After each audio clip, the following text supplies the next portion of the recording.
Bah on est reparti. Salut YouTube.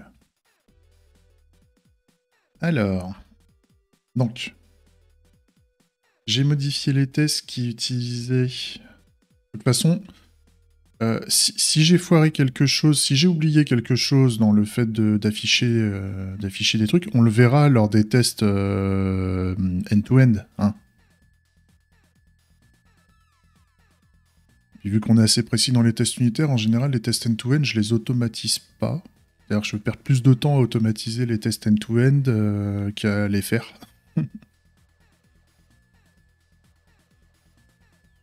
Je dis ça, c'est un cas général. Donc, on va les résoudre un par un. J'ai combien? J'ai 4 tests qui se pètent la gueule. On est dans le create bar, donc il faut que j'aille dans le create bar use case. Tac. Donc, on fait un install bar dans le bar application service, unbar UID, et là on fait un draw event en ayant le bar. Et donc on fait un default bar position, default bar size, etc., etc. Donc là, ce que je peux faire, c'est dans l'événement, je peux mettre position, this, default bar position, et puis en sprite, eh ben, on sait que c'est un bar qu'on veut faire. Je vais pas m'amuser, je vais mettre les trucs en dur comme ça, je vais pas m'amuser, enfin c'est pas, ça reste des constantes quoi, c'est les références aux constantes, je vais pas m'amuser à faire plus de dynamique que ça, surtout sur le bar, parce que le bar il y en a qu'un seul, et son placement est fixe, aujourd'hui. Son placement et sa taille sont fixes, et tout part de là, tout part du bar au centre, le reste derrière, on va le gérer.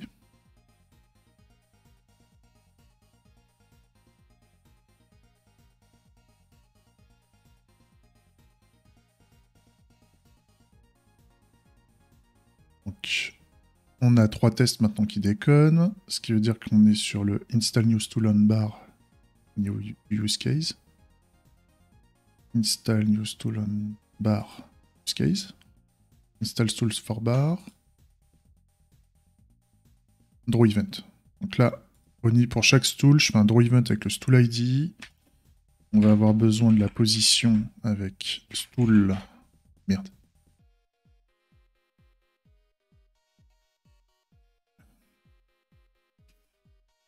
Position. Il y a un truc que j'ai foiré un truc. J'ai fait de la merde. Ça, c'est du classique. Voilà. Stool. Stool position. Et sprite. Stool. Ça, normalement, il devrait plutôt bien apprécier.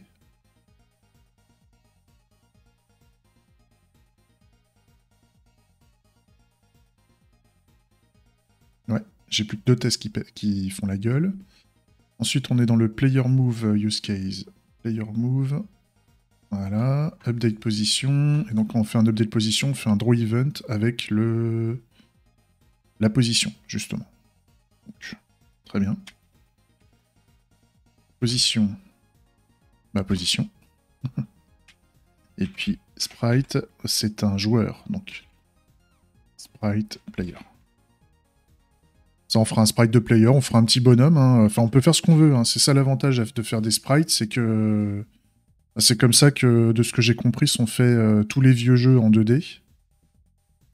Même en 3D maintenant, en fait, on a des types d'assets. Quand tu dis que tu veux poser un réverbère, en 2D, c'est facile, c'est un dessin en 2D sur lequel tu peux même étirer, tu peux même l'étendre, enfin, tu peux le scaler, on va dire. Soit à l'échelle, soit pas à l'échelle. Ça, c'est ce que j'ai compris. Et en 3D, en plus d'avoir, on va dire, une texture en 2D, tu lui files aussi la référence vers le mesh, enfin vers le modèle 3D, en plus. Donc, quand tu dis que tu veux afficher un type d'entité à tel endroit, en fait, il faut juste lui dire... après, dans l'UI, tu peux mettre les assets, tu peux mettre en dépendance les assets 3D. De ce que j'ai compris, hein, c'est pareil, je suis pas un expert de la 3D, je suis pas un expert du jeu, mais ça se passe comme ça chez McDonald's, de ce que j'ai compris.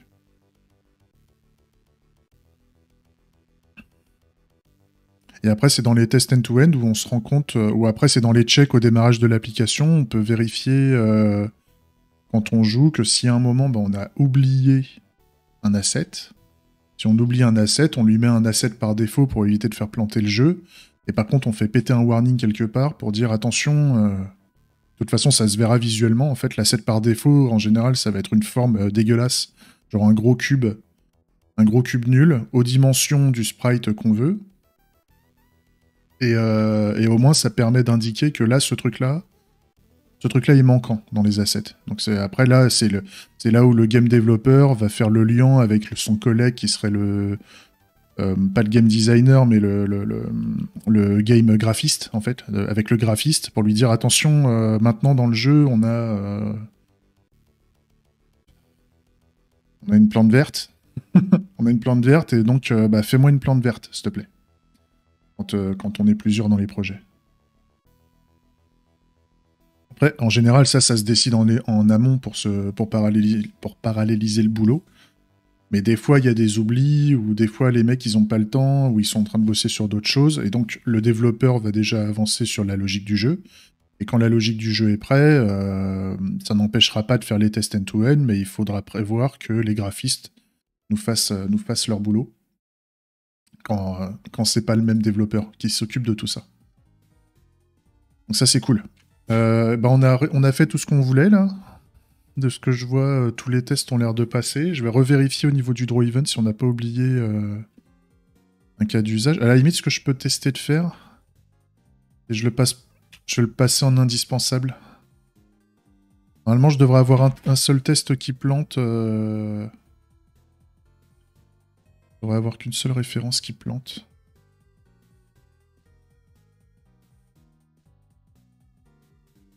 Ou alors, pour être... parce que ça m'emmerde de mettre des trucs optionnels dans les événements comme ça. Le problème, c'est qu'un optionnel, ça peut être source d'erreur, ça peut être source d'oubli. Est-ce que je mettrais pas juste un draw en booléen?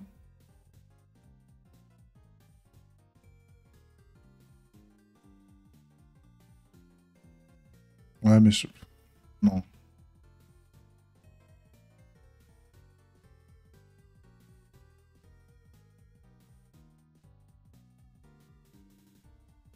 Je vais juste vérifier que j'ai que ça, en fait. Mettre position nulle.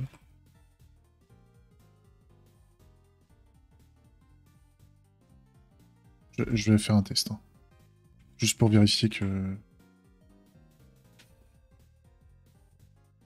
On s'en fout de ça.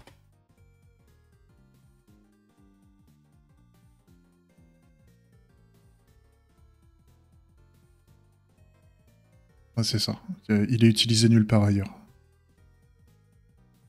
Okay. Je tourne sur le draw event et je le laisse en undefined. Mais...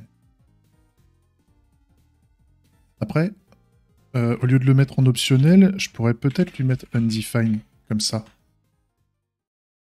Et donc, je force le fait de mettre undefined, c'est-à-dire je décide de mettre undefined, ça veut dire que c'est un... Ouais, ça, à la limite, c'est pas trop mal. Ça me force à mettre undefined dans le... pour cette propriété-là, enfin, pour l'argument en question. Ça veut dire que je suis sûr que je dois décider. Est-ce que je décide de mettre l'interface entity state, là, c'est ça hein Interface ouais. Soit je décide explicitement de mettre l'interface entity state, soit explicitement je mets une define. Et au moins, j'ai pas de problème pour savoir si c'est la merde.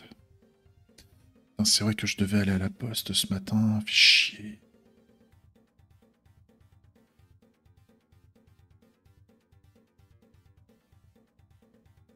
Je devais aller à la poste. Il est 11h. Je vais être obligé de stopper le stream. Bah après, de toute façon, là, on a tous les tests qui passent. Non je vérifie.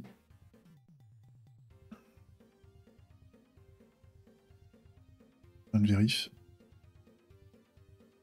Ouais, c'est bon. Tous les tests passent. Donc à la limite, je pourrais commencer à taper l'intégration. Et puis après, il y aura, de toute façon, là, au niveau des tests end-to-end, il y a plein de trucs qui vont plus marcher. par rapport au comportement initial. Je vais faire un petit rappel du comportement initial du jeu et vers quoi on va aller et ce qu'il va y avoir comme problème. Non, je devais pas être à la poste à 11h, je dois poster un truc ce matin, obligatoirement, parce que j'ai mon frangin qui est au Cameroun dans l'humanitaire et je dois lui envoyer sa carte bleue et il a un collègue, il a un futur collègue qui va le rejoindre fin de semaine, donc il faut vraiment que le mec reçoive le colis avant ce week-end, quoi.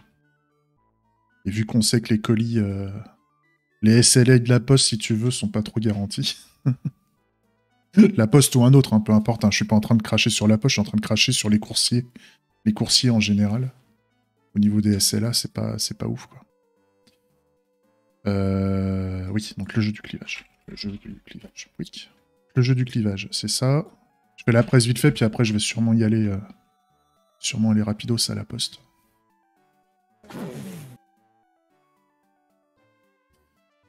Donc, je me connecte. Je me connecte à Twitch. Ça, c'est faire. Ça va pas changer, hein, normalement. Tout ça, c'est du DOM, ça change pas. Je baisse le son. Voilà. Ça va dégager, en fait. C'est-à-dire que cette vue-là, la vue de préparation du prochain clivage, va être remplacée par une vue unique. Où on aura le jeu du clivage avec le jeu. Et donc, en fait, ça va être un mélange de DOM pour commencer, hein, pour aller vite, parce que si je vais trop loin, ça va prendre trop de temps à développer et on n'aura pas spécialement du gain sur cet aspect-là. L'idée, c'est d'avoir l'ambiance de bar qui soit visible. Donc, ce que je pense faire, c'est le jeu du clip, parce que là, au niveau du DOM, le truc, il est pas forcément 100% haut. Ouais, voilà, il y a une répartition des flex calls équitable, on va dire. Enfin, équitable plus ou moins. Mais en fait, on fait un Justify Evenly pour les répartir sur la hauteur. Donc, ce que je pense faire, c'est que le premier, là, le premier truc du haut, on va le modifier pour qu'il contienne le titre, le jeu du clivage tout en haut, le titre juste en dessous, le nombre de joueurs qui ont clivé, je suis pas sûr de le conserver, en tout cas de l'afficher, puisqu'on va avoir les petits personnages qui vont s'afficher, donc ça va être représentatif. Et par contre, le pourcentage de gauche et de droite, là, je vais peut-être faire une barre. Justement, je vais peut-être représenter un peu le truc comme ça. Représenter un peu le truc comme ça, en fait, où on aura... donc on aura... Je vais essayer de vous faire une petite maquette. Hein. C'est pareil, ça... Je l'ai fait à l'arrache au début, c'est pour les... C'est pour pas trop m'exciter sur les représentations. Je préfère le faire après au niveau du DOM, sinon ça va me faire trop de temps. Et grosso modo, on aura le jeu du clivage. En haut, comme ça. Avec le clivage en cours, papy. Et un truc de ce style-là, par exemple. Pareil, hein, si vous avez des avis sur tout ça, n'hésitez pas à me le dire. Hein. Je suis pas un expert de l'UI, hein, donc je peux faire de la merde. Donc dans l'idée, on est un truc un peu comme ça. Gauche. Un autre truc comme ça. Pareil, les couleurs, hein, les couleurs sont pas bonnes. On mettra ça dans la palette graphique, le thème graphique du site actuel. Gauche, droite. Grosso merdo, on va avoir ça, gauche, droite. Et puis éventuellement, ce que je peux faire, c'est le pourcentage... truc en dessous, par exemple. Mettre un petit chiffre en dessous, comme ça. Genre, là, on aurait quoi? On aurait un 40,66%. Et puis un truc comme ça, quoi. Donc là, on a un espèce de HUD. On a un espèce de HUD. Là, il serait donc à 59. 39, 44, je pense. Comme ça. Je bats les couilles des calculs. Et grosso modo, on aura un machin un peu comme ça. Donc un espèce de HUD. Alors, pas forcément avec les côtés. On n'aura peut-être pas les bords, hein, les bordures et les couleurs et tout ça, c'est pas bon, on sait. Mais en fait, on a une espèce de barre de combat, et puis éventuellement une représentation de... Bah, à la limite, au milieu, là, si on veut conserver le nombre de joueurs qui ont joué... Merde, on va mettre le site, là. Ici, là, le nombre de joueurs qui ont clivé. À la limite, moi, ce que je peux faire, c'est rajouter ici un texte, encore. Pareil, hein, au niveau des couleurs, on s'en bat les couilles, hein, c'est...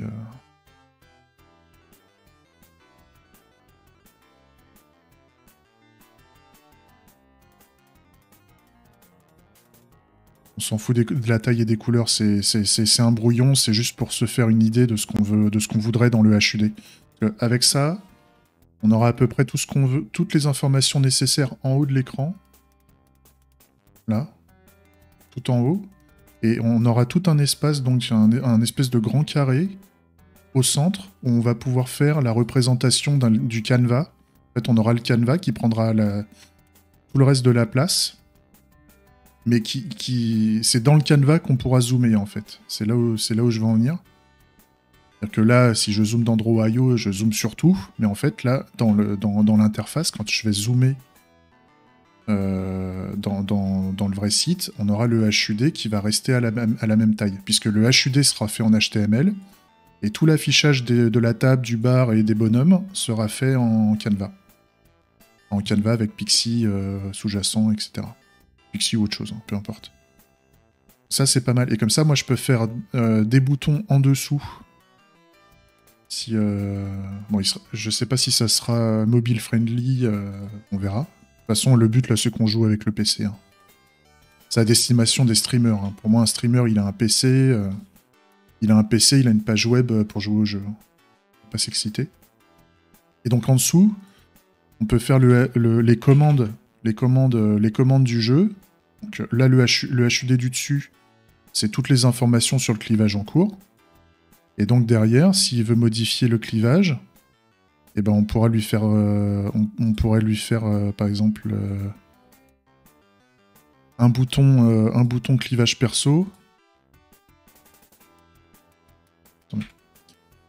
Par rapport à l'autre interface là que je veux faire disparaître, à l'autre vue de création de clivage, je voudrais tout mettre sur la même page. Et donc par exemple ici faire nouveau clivage, un bouton nouveau clivage, un bouton autoplay par exemple, bouton autoplay, qu'est-ce qu'on a d'autre?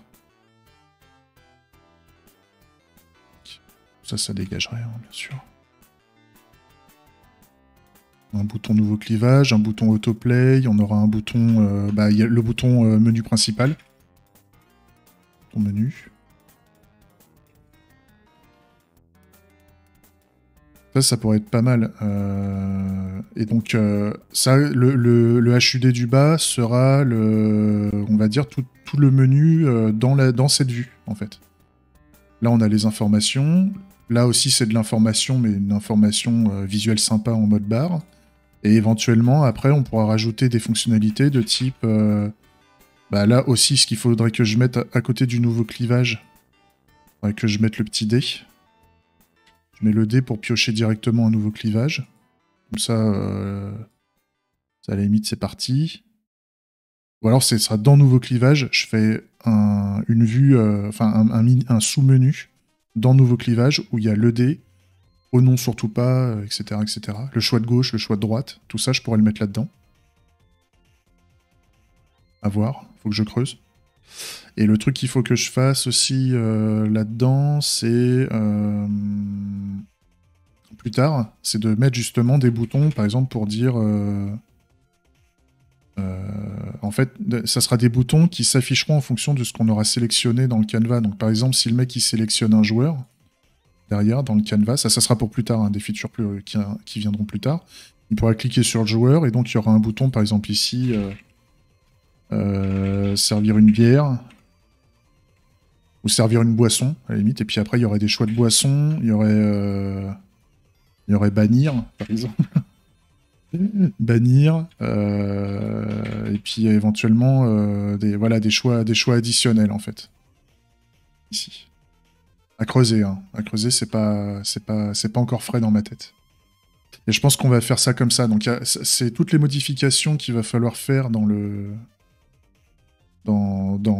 l'interface. Donc normalement, on a tout ce qu'il faut du côté du code pour que ça marche. Il y a juste les cas de code, en fait, qui sont la transition ici. La transition, parce que ça, c'est géré par la business logic en partie, en fait. C'est voilà, le fait qu'on ait la vue nouveau clivage, le fait de piocher le clivage et de le lancer. Donc en fait là il y a tout un ensemble d'événements qu'il va falloir que je revoie. Mais ça va bien se gérer. Ça va bien se gérer, c'est plutôt cool. Après c'est bien de faire une petite vidéo comme ça où on explique un peu ce qu'on veut faire. C'est pas grave si j'arrête le stream là pour ce matin, je reprendrai cet après-midi. Et de toute façon, tout ça, je pense pas que j'aurais fini dans la journée, je pense pas que j'aurais fini même le jour d'après. Je pense que là, je suis parti pour un effet tunnel. Déjà que je fais l'effet tunnel là pour cette histoire de table, ça s'est fait et tout ça. Mais toute cette transformation-là, à mon avis, ça va durer 2, 3, 4, 5, 6 jours de dev pour pouvoir avoir quelque chose qui soit efficace, je pense. Et avoir un minimum de graphisme qui soit cohérent et un minimum plaisant, on va dire. Je pense. Hein. Ça, plus les choses que j'ai pas découvert. Donc, pour moi, c'est pas fini, c'est pas encore fini et ça va mettre un peu de temps encore hein, à sortir. Mais une fois que ça sera sorti, je pense que ça sera plus plaisant que ce qu'on a là. Et ça va nous donner de l'ouverture pour faire des fonctionnalités additionnelles avec le public. Je pense que ça va être pas mal. On va voir. Hein. On va voir. Ok. Allez, j'arrête là pour ce matin. Désolé, hein, je voulais continuer, mais j'avais oublié que j'avais un petit impératif. Puis de toute façon, on attaque cet après-midi. Allez, des bisous à tous. Salut YouTube. J'espère que ça t'a plu. Et puis, bah, à plus pour la suite. Ciao.